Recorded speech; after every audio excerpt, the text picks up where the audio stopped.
जय हिंद बच्चों। आज हम पढ़ने जा रहे हैं जैनेन्द्र कुमार जी द्वारा लिखित निबंध बाजार दर्शन के बारे में। जैनेन्द्र कुमार जो हिंदी साहित्य में प्रेमचंद के बाद के एक महत्वपूर्ण कथाकारों में से एक हैं। हिंदी साहित्य में इनका बड़ा योगदान रहा है और अपनी एक विशिष्टता रही है। जैनेन्द्र कुमार जी का जन्म 2 जनवरी सन 1905 को उत्तर प्रदेश के अलीगढ़ में हुआ था। इनकी जो मुख्य रचनाएं हैं वो इस पृष्ठ पर आपको दिखाई पड़ रही होंगी। परख, अनाम स्वामी, सुनीता, त्यागपत्र, ये बहुत सारे उपन्यास, कहानी संग्रह और निबंध संग्रह। निबंध संग्रह भी इनके बहुत सारे हैं जो यहाँ पे दिख रहे हैं। अपनी रचनाओं के लिए इन्हें भारत सरकार से पद्म भूषण और इसके अतिरिक्त अन्य सम्मान भी मिल चुके हैं। जैनेन्द्र जी के लेखन की जो सबसे बड़ी विशेषता थी वो ये थी कि अपने पात्रों का मनोवैज्ञानिक विश्लेषण करते थे। ये कहा जा सकता है कि ये एक मनोविज्ञान के पात्र गढ़ने में बड़े सशक्त थे। जैनेन्द्र जी के पात्रों का चरित्र बहुमुखी ना हो के अंतर्मुखी सा था, जिसे पढ़ना सिर्फ जैनेन्द्र जी के वश की बात थी। इनके कहानियाँ उपन्यासों में पात्रों की भीड़ नहीं होती थी। बहुत कम पात्रों के साथ इन्होंने बहुत बड़े बड़े हमें उपन्यास और कहानी और बहुत अच्छा साहित्य हमें दिया है। इनके विचार या जैनेन्द्र जी किस हद तक यथार्थवादी थे या किस तरह से जीवन के प्रति उनका दृष्टिकोण था, ये इनके परिचय में दी हुई 4 पंक्तियों में स्पष्ट दिखाई पड़ रहा है। यथार्थ को अंतिम सत्य के रूप में ओढ़कर जो अपने को विवश मान बैठता है वही तो असमर्थ है, पर जिसने स्वप्न के सत्य के दर्शन किए वह यथार्थ की विकटता से कैसे निरुत्साहित हो सकता है। अर्थात ये कहना चाहते हैं कि यथार्थ यानी जो हो रहा है वो अंतिम सत्य नहीं है। अगर कुछ बुरा हो रहा है तो अपनी मजबूरी मानकर चुप बैठ जाना, ये तो हमारी कमज़ोरी है। हमें उसके आगे स्वप्न देखना है, उसमें सत्यता ढूंढनी है और उस यथार्थ से लड़ना है उत्साह के साथ। ये जैनेन्द्र जी का विचार है। जैनेन्द्र जी कथाकार होने के साथ साथ एक चिंतक के रूप में भी हमारे सामने आते। यही कारण है कि इनके बहुत सारे निबंध हमें आज भी रास्ता दिखाते हैं। अपनी सरल और अनौपचारिक शैली में लिखने के साथ साथ उन्होंने दर्शन का भी प्रयोग अक्सर अपनी कृतियों में, विशेषकर निबंधों में या उपन्यासों और कहानियों में भी ये दर्शन, गांधीवादी चिंतन दृष्टि भी इन्होंने हमें देने की कोशिश की है। जैनेन्द्र जी का जो लेख हम पढ़ने जा रहे हैं, जो निबंध हम पढ़ने जा रहे हैं, बाजार दर्शन। यहाँ बाजार का दर्शन, अब यहाँ तो पहले जो निबंध का शीर्षक ही है बाजार दर्शन। वो बाजार का दर्शन क्या, बाजार को देखने वाला दर्शन या बाजार की फिलॉसफी, दर्शन शास्त्र, ये क्या है, लेखक हमें क्या कहना चाहता है। पाठ के जो सारांश में, संक्षेप में हम पाठ को देखते हैं और उसके बाद हम खुद अंदाज़ा लगाएंगे कि ये जैनेन्द्र जी का बाजार दर्शन क्या है।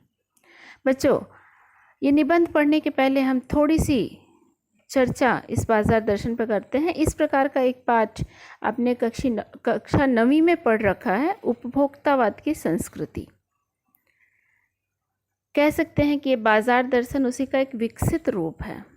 उपभोक्तावाद ही धीरे धीरे चलकर किस प्रकार से बाजार का दर्शन शास्त्र बन जाता है वो इसमें बताया गया है।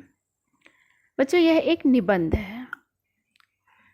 हिंदी साहित्य में कई सारी विधाएं प्रचलित हैं। जैसे इसके पहले आपने भक्तिन के रूप में एक रेखा चित्र पढ़ा जो कहानी जैसा भी होता है, संस्मरण भी है और उसका चित्रण अलग शैली में किया जाता है।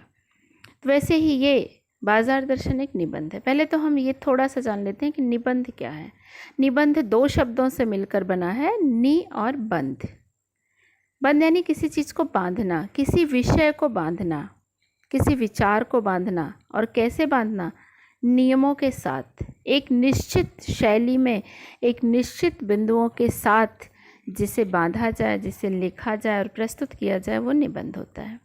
तो ये बाजार दर्शन उनका एक महत्वपूर्ण निबंध है जिसमें साहित्य का लालित्य भी मिलता है और गहरा विचार भी मिलता है, जिसमें छोटी छोटी घटनाओं से हास्य भी उत्पन्न किया गया है और आने वाले समय में ये उपभोक्तावाद या ये बाजार दर्शन हमें किस तरफ ले जा रहा है, इससे सोचने के लिए हमें मजबूर भी किया गया है।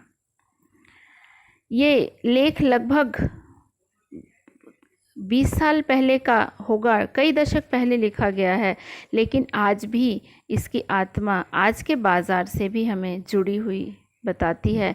हम अनुभव कर सकते हैं कि जो उन्होंने बहुत साल पहले महसूस किया था, आज भी हमारे जीवन में वो चल रहा है। तो इस बाजार दर्शन को देखते हैं। बच्चों, इस पूरे पाठ को पूरी पंक्ति पंक्ति के हिसाब से मैं इसकी व्याख्या नहीं कर रही हूँ, क्योंकि पाठ पढ़ा है और इससे संक्षेप में समझना, इसका सार समझना हमारे लिए ज़रूरी है, व्याख्या करनी नहीं। तो हम इस पाठ को देखेंगे, सरसरी निगाह से देखते जाएंगे। जहाँ पे महत्वपूर्ण है उन स्थलों पर मैं थोड़ा विस्तार से बताऊंगी और पाठ के अंत में इसके महत्वपूर्ण बिंदुओं को मैंने दे रखा है, जिसमें इसे पाठ को, पूरे पाठ को समझने में आसानी होगी, या कह सकते हैं पूरे पाठ का संक्षेप उन कुछ बिंदुओं में समाया हुआ है। और साथ ही साथ आपको कुछ विचारात्मक प्रश्न भी दिए गए हैं। ये सब वीडियो के अंत में आपको मिलेगा। तो चलिए हम चलते हैं अब बाजार दर्शन की तरफ। पाठ की शुरुआत लेखक एक बड़ी अच्छी घटना से करता है। एक मित्र की चर्चा करते हैं जो बाज़ार गए थे कुछ छोटी मोटी चीज़ें लेने, पर आए तो बहुत सारी शॉपिंग करके, बहुत सारी ख़रीदारी करके, और लेखक के पूछने पर कितना सारा क्यों खरीद लिया, उन्होंने सारा दोष पत्नी के ऊपर मढ़ दिया। बच्चों, इस निबंध की शुरुआत लेखक बड़े रोचक घटना से करता है। वो अपने एक मित्र की घटना बताते हुए कहते हैं कि मेरे मित्र गए थे छोटी मोटी चीज़ें लेने, पर आए तो बहुत सारे शॉपिंग बैग, बहुत सारी चीज़ें उनके पास थी, और मेरे पूछने पर उन्होंने पत्नी की तरफ इशारा कर दिया कि ये सब इनके कारण हुआ। और ये अक्सर होता है कि अपनी खरीदारियों की ओट, उसका दोष अक्सर हम पत्नी पर डाल देते हैं। इन्होंने कहा तो खरीदना पड़ा। स्त्री की तो आदत है, उसे तो घर बनाना है, बटोरना है, वो मान लिया जाता है। लेकिन क्या सिर्फ उसी का दोष है? इसमें जो एक सबसे बड़ा कारण है, एक तत्व की महिमा सविशेष है, वह है मनी बैग, अर्थात पैसे की गर्मी। पैसा था तो खरीदारी हुई, इसमें सिर्फ सीधा सीधा पत्नी का दोष नहीं है। और पैसा एक ऐसी पावर है, एक ऐसी शक्ति है जिसे दिखाने के लिए हम खरीदारी करते हैं। कि पैसे के सबूत में आसपास माल टाल न जमा हो तो क्या खाक पावर है? कुछ लोगों को पैसे की जो ताकत ही महसूस होती है कि उनके बैंक अकाउंट में पैसा है, तो उन्हें संतुष्टि रहती है कि मेरे पास पावर है। लेकिन ज़्यादातर लोग ऐसे होते हैं कि पैसे की परचेजिंग पावर में ही उसके प्रयोग का रस मिलता है। परचेजिंग पावर, ये इस पाठ का बड़ा महत्वपूर्ण शब्द है। परचेजिंग पावर यानी खरीदने की शक्ति। ज़्यादातर लोगों को अक्सर यही लगता है कि परचेजिंग पावर में ही पैसे का रस है। ऐसा नहीं कि सब लोग ऐसे ही होते हैं, कुछ लोग संयमी भी होते हैं, वो फालतू सामान को फालतू समझते हैं। पैसा बहाते नहीं, पैसा खर्चा ज़रूर करते हैं, लेकिन सोच समझ के, ज़रूरत के हिसाब से। उन्हें ऐसा नहीं लगता है कि पैसे की ज़रूरत को जानने के लिए हम उसको खरीद के, परचेज़ करके ही उसकी ताकत को समझें। ये उनका अपना अनुभव, या कह सकते हैं उनकी अपनी इच्छा होती है। हाँ, पैसा उनके पास होता है, इसी से वो गर्व से फूले रहते हैं, खुश रहते हैं। मित्र सामान लेके आए थे, उन्होंने तो अपना मनी बैग ही फैला दिया, कहा कि सब कुछ ख़त्म हो गया, अब टिकट का पैसा भी शायद बचा होगा। और लेखक कहता है मेरे मन में ऐसा विचार आता है कि ये सब सामान ज़रूरत देख के नहीं आया, पैसा देख के आया। अगर पर्स में और पैसा होता तो और सामान आता। मैंने मित्र से कहा कितना सब कुछ क्यों लेके आए, क्या ज़रूरत थी? मित्र ने कहा, कुछ ना पूछो, बाजार है कि शैतान का जाल है, ऐसा सजा सजा कर माल रखते हैं कि बेहया ही हो जो न फंसे। यही बाजार का दर्शन है कि वो आपको इतना आकर्षित करता है कि जो उसके आकर्षण में नहीं फंसे उसे लगता है कि मैं बेवकूफ़ तो नहीं। ऐसा कौन बेवकूफ़ होगा जो इसमें नहीं फंसेगा। लेखक के मन में विचार आता है कि ये तो बिल्कुल ठीक कहा। बाजार आमंत्रित करता है, आओ मुझे लूटो और लूटो, मेरा रूप तुम्हारे लिए है। बाजार कहता, मेरी सुंदरता तुम्हारे लिए, मेरा आकर्षण तुम्हारे लिए, मैं तुम्हारे लिए खड़ा हूँ, आओ खरीदो। इस आमंत्रण में यह खूबी है कि यह आग्रह नहीं है, आग्रह तिरस्कार जगाता है। इन पंक्तियों पर ध्यान दीजिए कि आज का जो बाजार दर्शन है वो चुपचाप आपको आकर्षित करता है। आप एक छोटा सा उदाहरण मैं देती हूँ आपको। जैसे आप अपने आसपास के बाज़ारों में, छोटे बाज़ारों में जाते हैं, दुकानदार आपको जैसे ही घुसते हैं, हाँ आइए भाई क्या चाहिए हमारे यहाँ, ये हमारे यहाँ हमारे, तो आपको लगता है कि नहीं नहीं तो बड़ा पीछे पड़ा हुआ है। एक को दो को मना करते जाते हैं, देखते हैं, चले आते हैं, नहीं पसंद आया। पर यही चीज़ जब आप सजे सजे बाज़ार में, किसी मॉल में या किसी हाई सोसाइटी की मार्केट में जाते हैं, तो वहाँ आपको कोई बुलाता नहीं अंदर। वो इतने बड़प्पन से तने तनाए खड़े रहते हैं कि आप खुद जाते हैं, कि खुद आकर्षित उसने आपको कर लिया बिना कुछ बोले। और जो बुला रहा है आपको बार बार, आप उसको तिरस्कृत कर रहे हैं। ऊंचे बाजार का आमंत्रण हमेशा मूक होता है और वो आपके अंदर चाह या अभाव पैदा करता है। बोलता कुछ नहीं है, बुलाता नहीं है, लेकिन आपके अंदर उसे देख कर ये अभाव तक, मेरे पास ये चीज़ नहीं, क्यों ना मैं भी कोशिश करूं। और वहाँ खड़े होके आप उसके आकर्षण में फंस जाते हैं। आपको लगता है कि मेरे पास तो कुछ नहीं, मेरे पास परिमित है, लिमिटेड है, सीमित है, और यहाँ कितना अतुलित है, यहाँ सब कुछ बिल्कुल असीमित है। अरे मुझे भी कुछ लेना चाहिए। और अगर आप अपने आप को समझ ना पाए तो ये बाजार का चौक उसे विकल बना देगा, बेचैन कर देगा। पागल, असंतोष, तृष्णा और ईर्ष्या से घायल कर मनुष्य को सदा के लिए बेकार बना डालता है।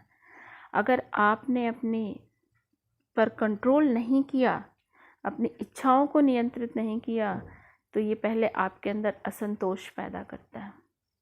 असंतोष यानी मेरे पास ये नहीं है। असंतोष आता है तो तृष्णा, लालच आती है कि मेरे पास क्यों नहीं है, मुझे भी चाहिए। और जब लालच आ जाती है, पर आपके चाहने से ही तो सब कुछ नहीं होगा, तो कुछ मिलेगा कुछ नहीं मिलेगा। और जब नहीं मिलेगा तो हमारे अंदर ईर्ष्या पैदा होगी कि मेरे पास नहीं है और उसके पास क्यों है। और इस तरह से ये दोनों तीनों बुराइयां हमारे मन के अंदर आके हमेशा सदा के लिए हमारे मन मस्तिष्क को विकृत कर सकती हैं, बेकार बना सकती हैं। ये तो ही एक मित्र की बात। लेखक दूसरे मित्र की चर्चा करता है, जो सुबह के गए, बड़े देर तक बाजार से लौटे और पूछने पर कि कुछ लाए नहीं, बोले कुछ नहीं लाया। क्यों?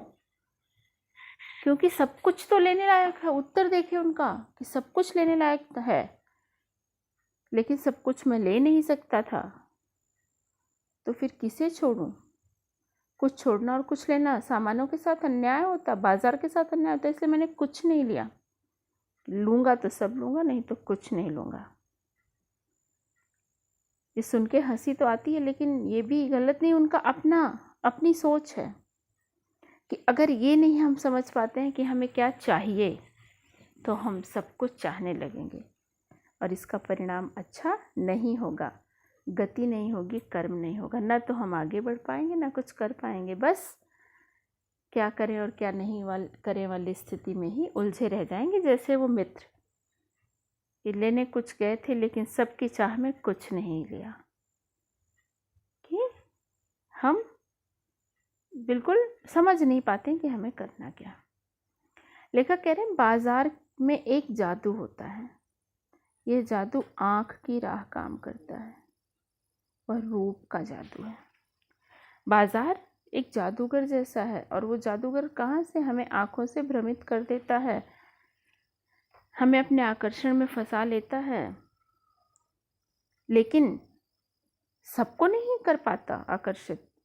वैसे ही जैसे चुंबक का जादू लोहे पे चलता है, चुंबक सिर्फ लोहे को आकर्षित कर पाता है, वैसे बाजार का जादू भी है, हर एक को नहीं अपने जाल में फंसाता।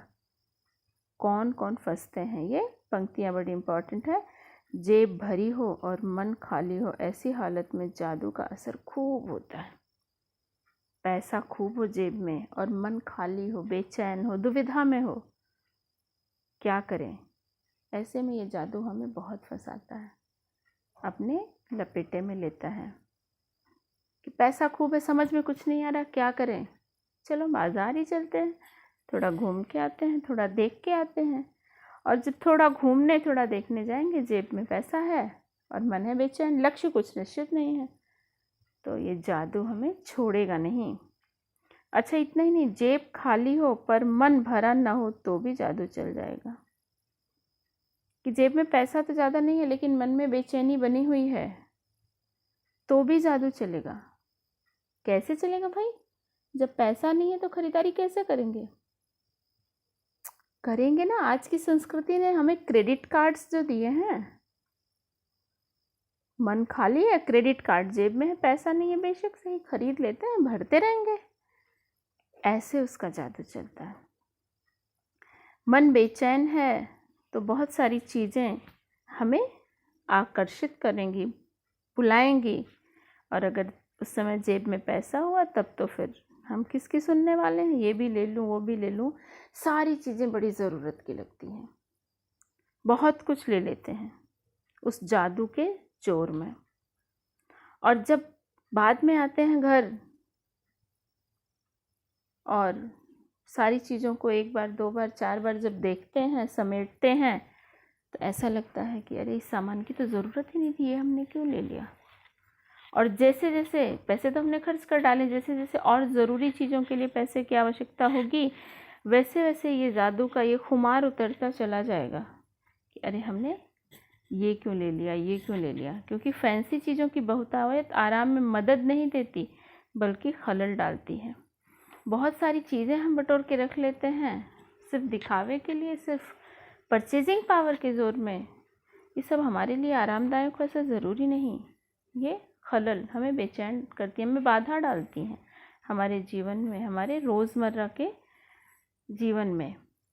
वैसे ही थोड़ी देर स्वाभिमान को सेक जरूर मिलती है, पर इससे अभिमान की गिल्टी को और खुराक मिलती है। जकड़ रेशमी डोरी की हो तो रेशम के स्पर्श के मुलायम के कारण क्या वह कम होगी?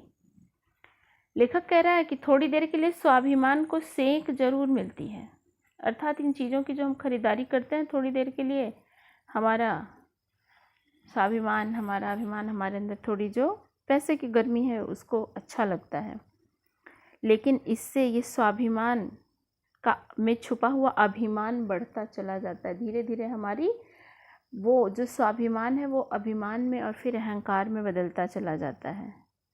क्योंकि जकड़ तो जकड़ है, चाहे रेशमी डोरी की हो चाहे रस्सी की।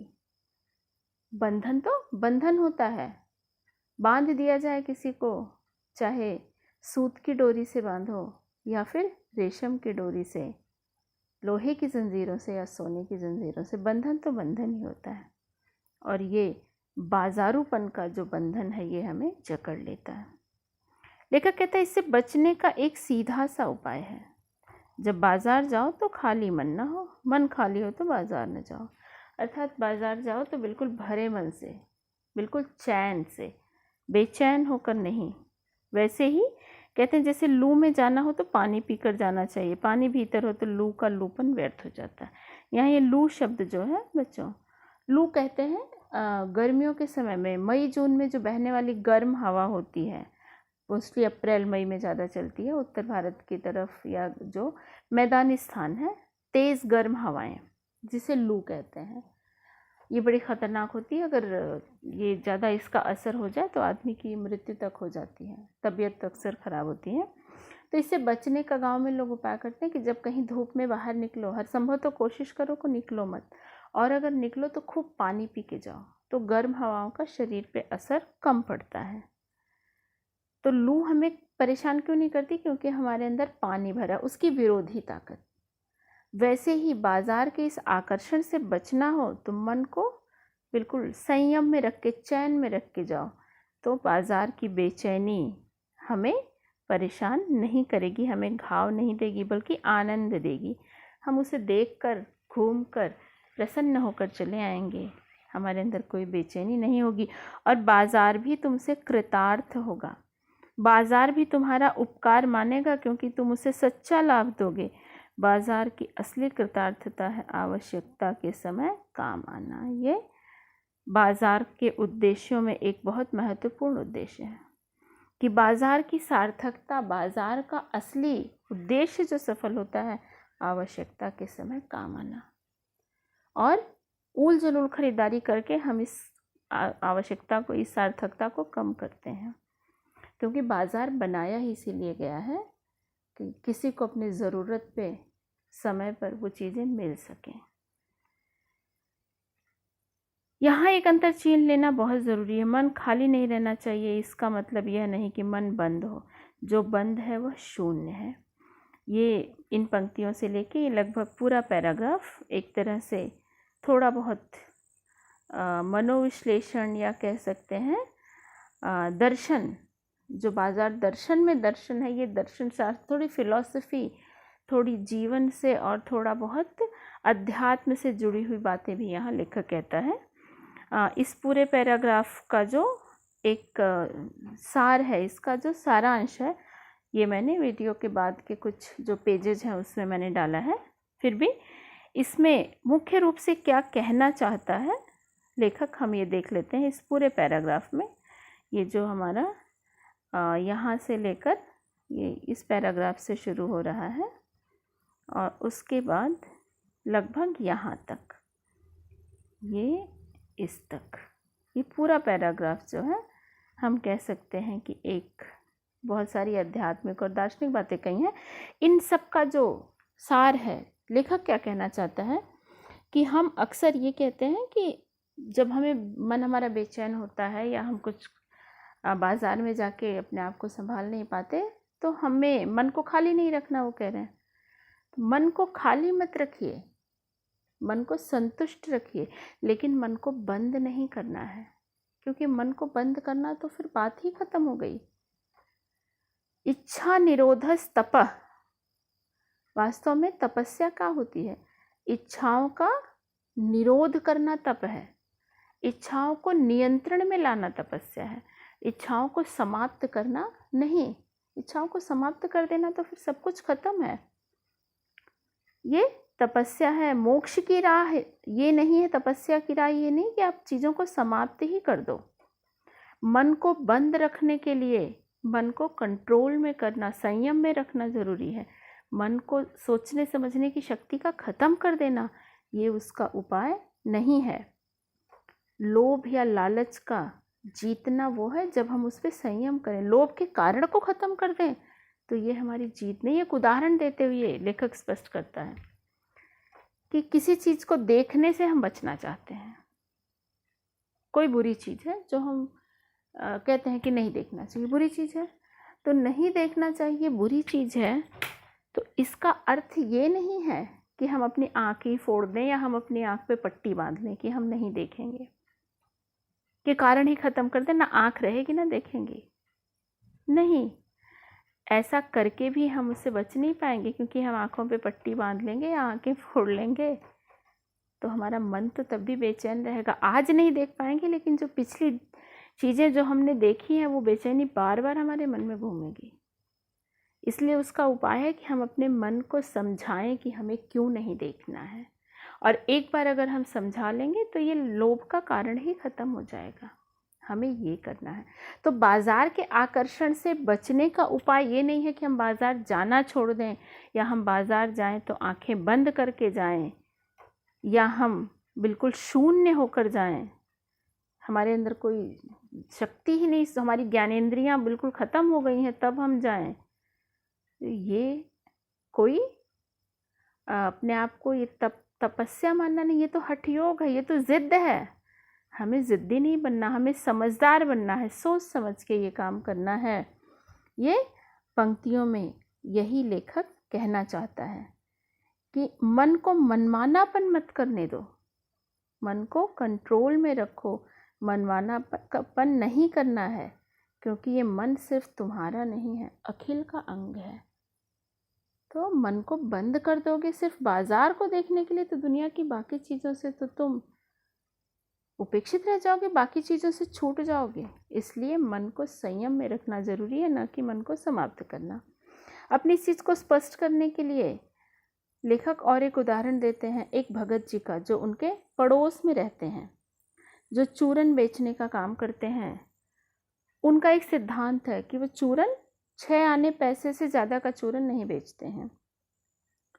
उनका नाम ही, उनका जो चूरन है प्रसिद्ध है आसपास, और वो रोज़ यही करते हैं, चूरन बेचने जाते हैं, जैसे 6 आने की कमाई होती है बाकी का चूरन बच्चों में बांट के चले आते हैं। कभी निश्चित राशि से ज़्यादा पैसा उन्होंने नहीं कमाया।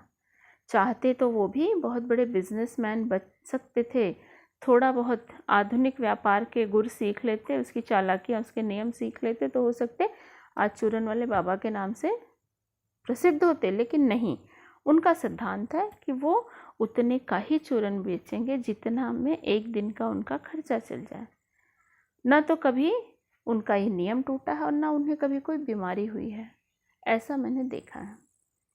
लेखक कहते हैं, मैं ये तो नहीं जानता हूँ कि चूरन वाले भगत जी का और क्या है, लेकिन इतना निश्चित जानता हूँ कि इस चूरन वाले भगत जी पर बाजार का जादू नहीं चल सकता। लेकिन कहीं आप ये गलती मत करिएगा, मैं चूरन बेचने वाला नहीं हूँ, ना मैं ये कह रहा हूँ कि जो बाजारूपन करते हैं, जो बाजार से बहुत जुड़े हुए हैं, वो चूरन वाले से ज़्यादा अच्छे हैं या चूरन बेचने वाले बाबा उनसे अच्छे हैं। वो तो भोला भाला आदमी है, पढ़ा लिखा भी है कि नहीं हमें नहीं पता, लेकिन इतना ज़रूर जानता हूँ कि वो जो चूरन वाले भगत जी हैं, उनमें और कुछ हो ना हो, लेकिन उनका मन अडिग है, उनका मन निश्चित है। पैसा उनके आगे होकर भीख मांगता है कि मुझे लो, पर वो पैसे पर दया नहीं करते। चूरन उनसे कहता है मुझे और बेचो और पैसा कमाओ, लेकिन वह व्यक्ति पैसे को अपने आहत गर्व में बिलखता छोड़ देता है, बेचता नहीं है, बाकी चूरन बांट देता है और पैसे को दुत्कार देता है कि मैं तुम्हें उतना ही ग्रहण करूँगा जितना मुझे ज़रूरत है। ऐसे व्यक्ति के सामने पैसे की व्यंग शक्ति नहीं चलती। पैसा ऐसे व्यक्तियों पर हंस नहीं सकता, ऐसों का मजाक नहीं उड़ा सकता, जैसे कि भगत जी हैं। पैसा किस पर व्यंग करता है, किसको अपनी चपेट में लेता है, उसका एक उदाहरण दे रहे हैं लेखक। पैसे की व्यंग शक्ति क्या होती, बड़ी दुखद है, दारुण है, बहुत कष्टकारी होती है। एक उदाहरण दे रहे, कभी कभी ऐसा होता है कि हम में भी ये व्यंग शक्ति हमारे ऊपर भी प्रहार करती है। उदाहरण के रूप में, जैसे विद्यालय में आप लोग पढ़ते हैं, स्कूल में पढ़ते हैं, हर वर्ग के बच्चे होते हैं। कुछ बहुत पैसे वाले घरों से होते हैं, ज़्यादातर मध्यम वर्ग के होते हैं, कम पैसे वालों घर के बच्चे भी। तो जो हमारे विद्यालय का, सभी विद्यालयों का एक वो होता है कि हाँ, हम सब मिलजुल के रहते हैं, सब यहाँ विद्यार्थी हैं। लेकिन अगर किसी के मन में, आपके मन में, किसी के मन में भावना आई कि नहीं वो तो ऐसा है, वो कार में आता है और हम तो साइकिल से आते जाते हैं, तो ये चीज़ें आना सही नहीं। हर एक जब ऐसे विचार मन में आते हैं, वहीं से पैसा हमको हराना शुरू करता है, हम पर व्यंग करता है। उदाहरण देते हुए लेखक कहता है कि किसी दिन आप पैदल जा रहे हैं, धूल उड़ाती एक मोटर निकल गई और मैं लू में तपता हुआ साइकिल पे जा रहा हूँ। वो मोटर जो निकली, एसी चल रहा, देख के लग रहा कि अंदर वाला कितना सुखी होगा, और मैं यहाँ धूप में चल रहा हूँ। क्षण भर के लिए हमारे मन में ये आता है कि काश ये कार वाले हमारे माँ बाप होते तो हम कार में बैठ के जाते। सोचिए ये पैसा कितना व्यंग हमारे ऊपर करता है कि हम अपने माँ बाप के प्रति थोड़ी सी देर में कृतज्ञ हो जाते हैं। वो हमें इस स्थिति तक पहुँचाने के लिए भी क्या क्या कर रहे हैं, उन सारी स्थितियों को भूल जाते हैं और हम कृतज्ञ हो जाते हैं। लेकिन पैसे की व्यंग शक्ति उस भगत जी के सामने नहीं चलती, उसके सामने पानी पानी हो जाती, शर्मिंदा हो जाती है। ये भगत जी जैसों की ताकत है। कहते हैं कि इस पैसे के बल को कुछ भी नाम दो, पर निश्चित है कि ये उस तल की वस्तु तो नहीं है जहाँ पर संसारी वैभव फूलता है, जिसे लोग स्पिरिचुअल कहते हैं। आत्मिक, धार्मिक, नैतिक, बहुत सारी बातें आती। लेखक कहता है इन शब्दों का अंतर देखने या इन पर बहस करने के लिए मैं नहीं जा रहा हूँ। हाँ, लेकिन मैं इतना जरूर जानता हूँ कि जहाँ पर तृष्णा है, बटोर रखने की स्पृहा है, यहाँ उस बल का बीज नहीं है।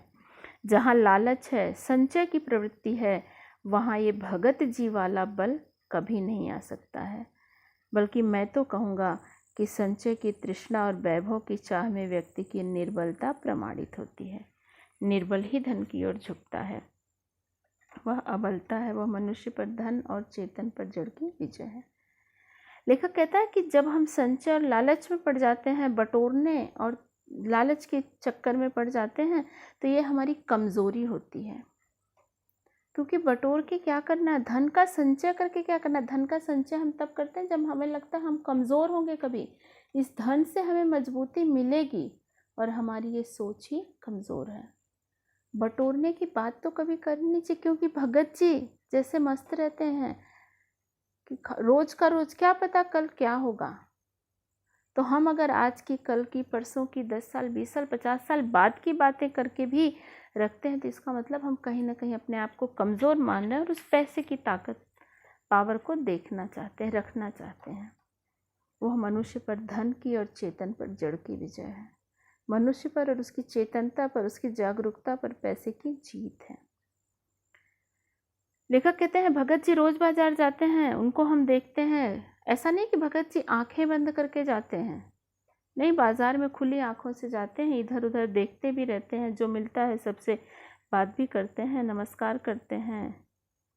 लेकिन भौचक्के होकर खड़े नहीं रहते, नहीं बीच बाज़ार में खड़े होकर ये नहीं देखता कि यहाँ जाऊँ, यहाँ भी है, यहाँ भी है, यहाँ भी है। उनका लक्ष्य निश्चित है। पूरा बाज़ार सजा हुआ है, तरह तरह की चीज़ें हैं, लेकिन उनके मन में किसी चीज़ का कोई आशा है, कोई लालच नहीं है। उनको तो बस इतना ही देखना है कि हमें जाना कहाँ है। राह में बड़े बड़े सुंदर दुकानें पड़ती हैं, अच्छा सजा हुआ बाज़ार है, लेकिन भगत जी कहाँ जाते हैं? एक छोटे से पंसारी की दुकान पर, जहाँ उनके चूरन बनाने का सारा सामान, जीरा और काला नमक वगैरह चाहिए, वहाँ जाते हैं, लेते हैं, और शेष चांदनी चौक का आमंत्रण उन पर व्यर्थ है। बाज़ार का सारा सजाया हुआ आकर्षण उनके लिए बेकार है, उसकी कोई ज़रूरत नहीं है, क्योंकि भगत जी को जो चाहिए वो ले लिया, और वहाँ से फिर हंसते मुस्कुराते, मिलते मिलाते, इधर उधर देखते सीधा अपने घर चले आते हैं। भगत जी वास्तव में बाज़ार को सार्थक करते हैं, क्योंकि बाज़ार को सार्थक वही करता है जो जानता है कि उसे बाज़ार से क्या चाहिए।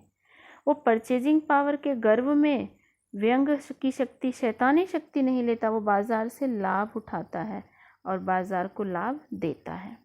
क्योंकि बाज़ार का असली अर्थ ही समय पे किसी के काम आना, और जो पैसे की ताकत में, परचेजिंग पावर में बाज़ार से चीज़ें लेते हैं, वो लोग बाज़ार का बाज़ारूपन बढ़ाते हैं। ये बाज़ारूपन, यहाँ पे ध्यान रखिएगा आप लोग, ये शब्द महत्वपूर्ण है कि बाज़ारूपन क्या है।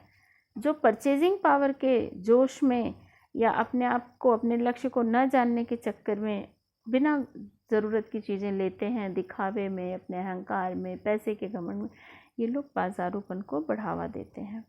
और जब ये बाज़ारूपन बढ़ जाता है तो आदमी आपस में, भाई भाई और सुहृद और पड़ोसी फिर रह ही नहीं जाते हैं। फिर हम में, मनुष्य में भाई भाई, सुहृद मतलब मित्र, मित्रता और पड़ोसी वाली कोई बात नहीं होती है। हम आपस में कोरे गाहक और बेचक की तरह व्यवहार करते हैं। हम आपस में सिर्फ गाहक और बेचक, कस्टमर और कंज्यूमर, खरीदार और विक्रेता की तरह हो जाते हैं। एक दूसरे को ठगने की घात में लगे रहते हैं कि ज़्यादा से ज़्यादा अपना व्यापार कैसे बढ़ाया जाए, ज़्यादा से ज़्यादा अगले को नीचा कैसे दिखाया जाए, अपनी परचेजिंग पावर को कैसे दिखाई जाए। सिर्फ इस तरह का व्यवहार करते हैं। एक की हानि में दूसरे का लाभ दिखता है। एक का बिजनेस डाउन होगा तो हमारा बिजनेस, हमारा व्यापार बढ़ेगा। यानी बिल्कुल वही कि एक लाइन को छोटा करने, एक रेखा को छोटा करने के चक्कर में हम उसे मिटाकर छोटा करने का प्रयास करते हैं, अपने आप को बड़ा साबित करके करने की नहीं। और यही बाज़ार का सत्य है कि आज का जो बाज़ार है, उपभोक्तावाद की, विज्ञापन की जो संस्कृति चल रही है, एक तरह से जो ग्लोबल मार्केट अब हो गई है, वैश्विक स्थितियां बाज़ार की हो गई हैं, उसमें हम इन चीज़ों से बहुत ज़्यादा जूझ रहे हैं, बड़े आकर्षण में इसके फंसते हैं, दिखावे में, और दुनिया भर की चीज़ों के चक्कर में ये बाज़ार हमें सच सच कर लूटता है, इसके आकर्षण में हम फंसते हैं। और सत्य यही है कि हम बाज़ार को सार्थक नहीं कर रहे हैं, ज़रूरत पर एक दूसरे के साथ कोई आदान प्रदान नहीं करते हैं, बल्कि शोषण हो रहा है। और कपट सफल होता है, निष्कपट शिकार होता है। और ऐसे में जब स्थितियां बुरी होती चली जा रही हैं, जो सीधा साधा व्यक्ति है वो इस छल में, इस मोह जाल में, भ्रम जाल में फंस जाता है, और उसके मन से एक सच्चे बाज़ार का जो रूप है वो हमेशा के लिए बिगड़ कर रह जाता है। लेखक का कहना है, ऐसे बाज़ार मानवता के लिए विडंबना है, ऐसे बाज़ार मानवता के लिए बड़ी दुखद हैं। और जो ऐसे बाज़ार को बढ़ावा देता है, उस बाज़ार का जो शास्त्र है उसे अर्थशास्त्र नहीं कहा जा सकता। कि आज के बाज़ार का जो अर्थशास्त्र है, जो इकोनॉमिक्स है, जो हम कहते हैं कि आज इन स्थितियों से हमारा बाज़ार चल रहा है, वो बाज़ार का कोई शास्त्र नहीं है, वो अर्थशास्त्र नहीं है, वो अनीति शास्त्र है। इस तरह से अगर कोई बाज़ार को बढ़ावा देता है तो उसे नीति पर आधारित अर्थशास्त्र नहीं बल्कि अनीति शास्त्र कहा जाता है। और ऐसे बाज़ार से हमें जितना जल्दी हो सके अपने आप को संयमित करना चाहिए, नियंत्रित करना चाहिए, और इस बाज़ार को बढ़ावा भी नहीं देना चाहिए, क्योंकि ये बाज़ार अगर ऐसे ही बढ़ावा पाता चला गया तो निश्चित है कि एक दिन हमारे लिए ये विडंबना, जो अभी कुछ लोगों के लिए, एक दिन सबके लिए दुखद साबित होगी। और इस बाज़ार के आकर्षण में हम सब अपने सार्थकता, अपने बाज़ार की सार्थकता और सिर्फ परचेजिंग पावर के चक्कर में अपने असली लक्ष्य से कहीं भटक जाएंगे। इसलिए हमें इस बाज़ार दर्शन को, बाज़ार की इस फिलॉसफी को अच्छे से समझना चाहिए और उसी तरह का व्यवहार करना चाहिए, ये लेखक हमें बताता है। बच्चों, ये पाठ अब यहीं समाप्त होता है।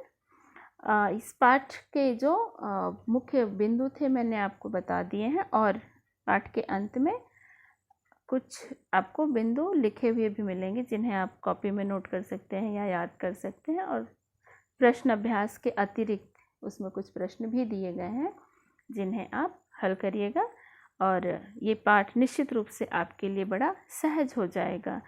इसे पढ़िएगा, समझिएगा, और अगर कोई कठिनाई आपको होती है तो आप ज़रूर संपर्क करें।